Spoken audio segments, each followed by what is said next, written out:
certainly tell us what is kind of a bit of a problem, but you don't quite know what the answer is yet.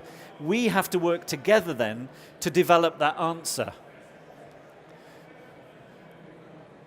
Here's another great illustration. I mentioned it a little while ago about millennials.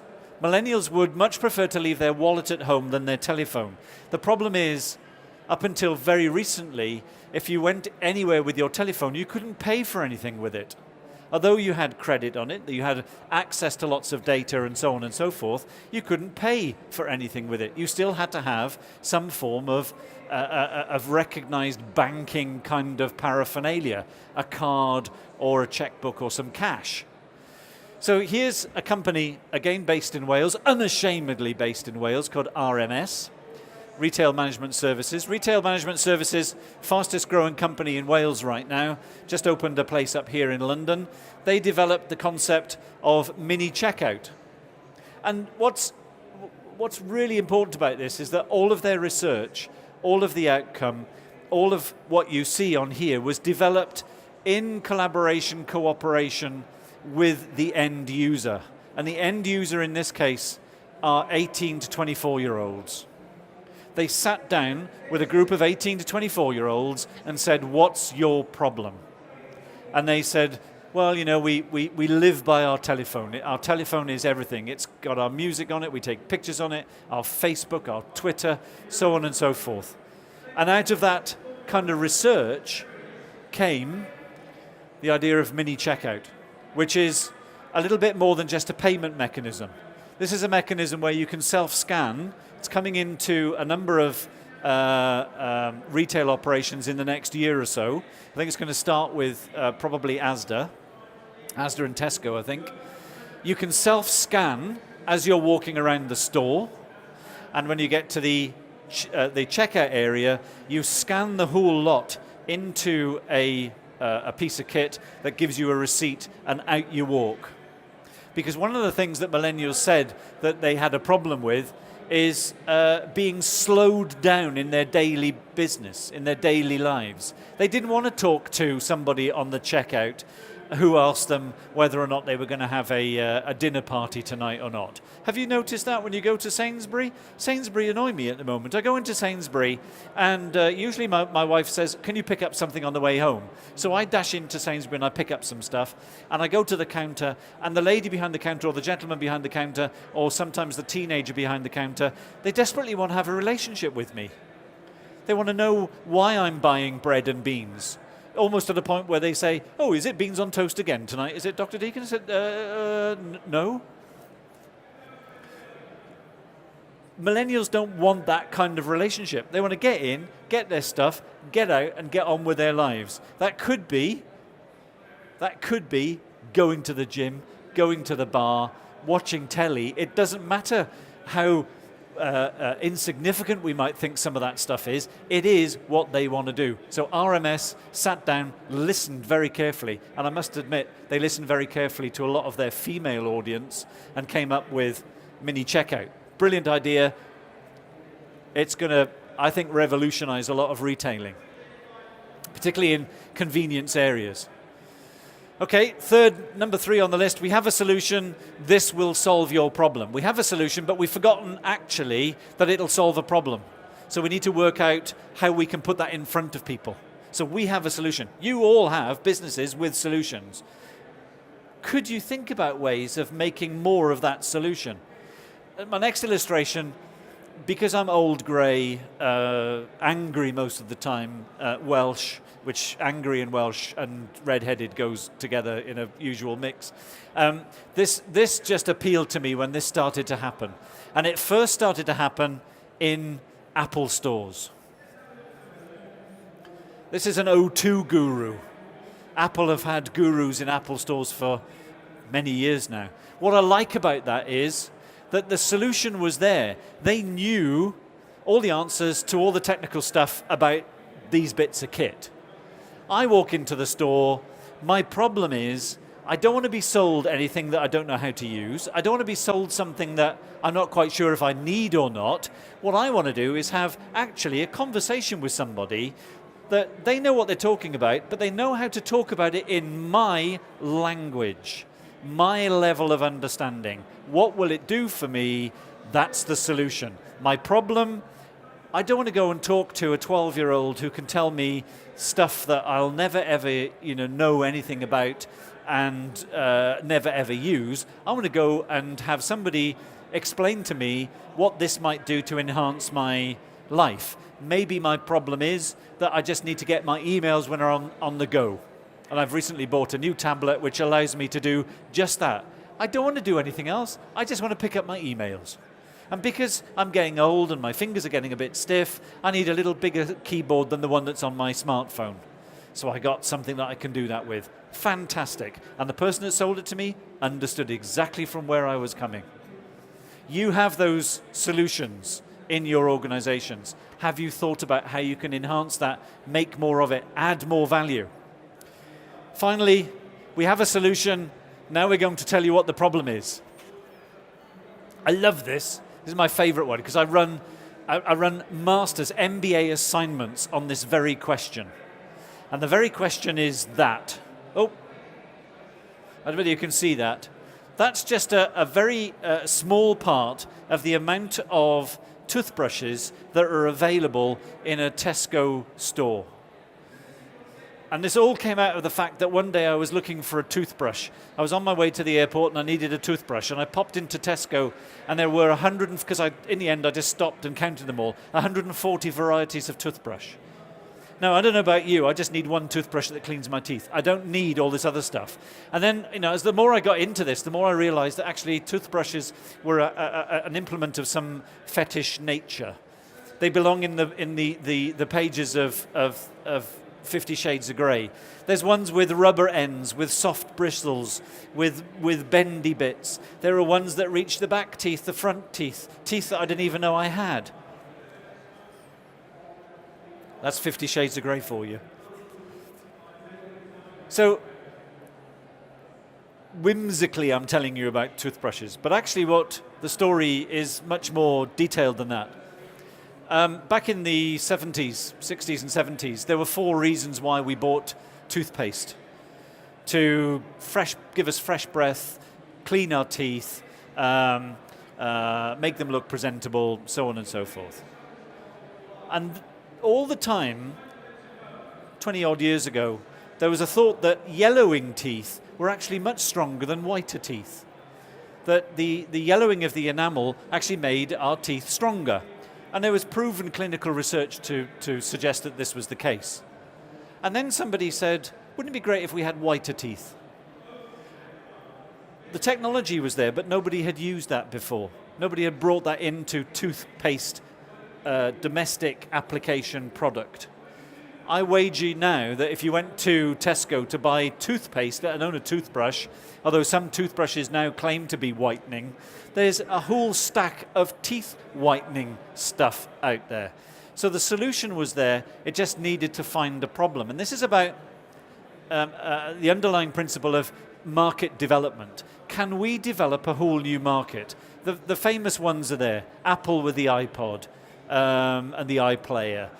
Dyson with the alternative to the bagged vacuum cleaner. They're all there. They created whole new markets. Is there something in your organization that could create a whole new market? Something that you have already which is a solution for a problem, but the problem doesn't know that there's a solution for it. Think about what you've got in your organizations. Think about how you could turn that into a solution. And then think critically about how you reach out to finding that new market. It is possible. Number 5, be brave about the past. It's much of what I've just said, really. Be brave about the past. We hang on to the past in our organizations. We hang on to it because it brought us to where we are today. But sometimes we hang on to that past a little bit too long. And maybe we need to think about other things. Here's an illustration, one of my favorite illustrations. For those of you under the age of about 40, you might need to look at Google to look this one up. Tubular Bells, Mike Oldfield. Biggest selling album in the 1970s, what was it, 1973, 74, 75, it didn't leave the album charts, both sides of the Atlantic, for about 10 years. It was always in the charts. It stayed at the top of those charts for ages. Mike Oldfield, talented multi-instrumentalist, created this. The record label was Virgin. Virgin, some of you may not know this, Virgin started as a record label. But Virgin are brave. They're brave about the past. They're not afraid to let go of some of that heritage and do new things, do updated things. You know the story behind this one? Remember when Apple was a computer company? They're brave about the past. They move on. Arguable, I have a great debate with many of my students, many companies that I speak to, about whether or not Apple are a design company or not. Are they really still a technology company? Are they a computer company? Are they a music company? Are they a music publicist? Are they a retail company? Or are they a design company? It's interesting. But they're not afraid to let go. They're not afraid to let go of the past, and they're also brave about the future. So let's not do sameness. Let's do something different. Let's use all of this information that we have at our fingertips to do something different in our business. Let's look at what we do in our organizations and decide that we can use that in a different way to create better value, to solve better problems, to understand our market much, much better. After all, we're dealing with scarce resources of time, of money, and critically talent. I know we can't get time back. Money's not too much of an issue, really, because if you've got a great idea with great people behind it, you'll always get somebody to support it. What I talk about is ROI. You're thinking return on investment. I talk about return on ideas. Let's be ideas companies. Let's look at what we do, and instead of thinking that we're a company that does, I don't know, toothpaste, let's think about that we're a company that does ideas, interesting ideas. And that might just shake up how we think about what we do, how we do it, and what value we create. So, finally, the 5 big things you need to know about marketing through turbulent times. What have we got? Here's your questions, your takeaways. You can write these down, take a photograph of them if you want. What have we got? Do an audit in your organization, an audit of talent, an audit of ideas. What have we got? What have we got? So we can get a return on that idea. Number 2, who do we know? Okay, so we know maybe some of the people that we do business with, be they suppliers or customers, an audience. But what do we really know? And who do we really know? Get into Pinterest. Go take a look. It's fascinating. There's big data just waiting for us to manipulate and to use.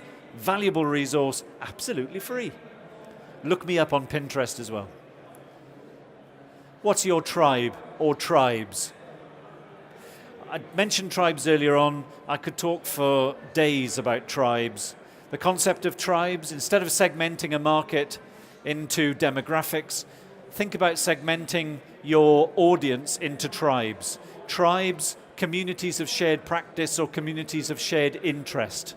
But by what they do, how they use our product, what they're interested in, how they talk to each other, all of that stuff which traditionally we may not have any control of.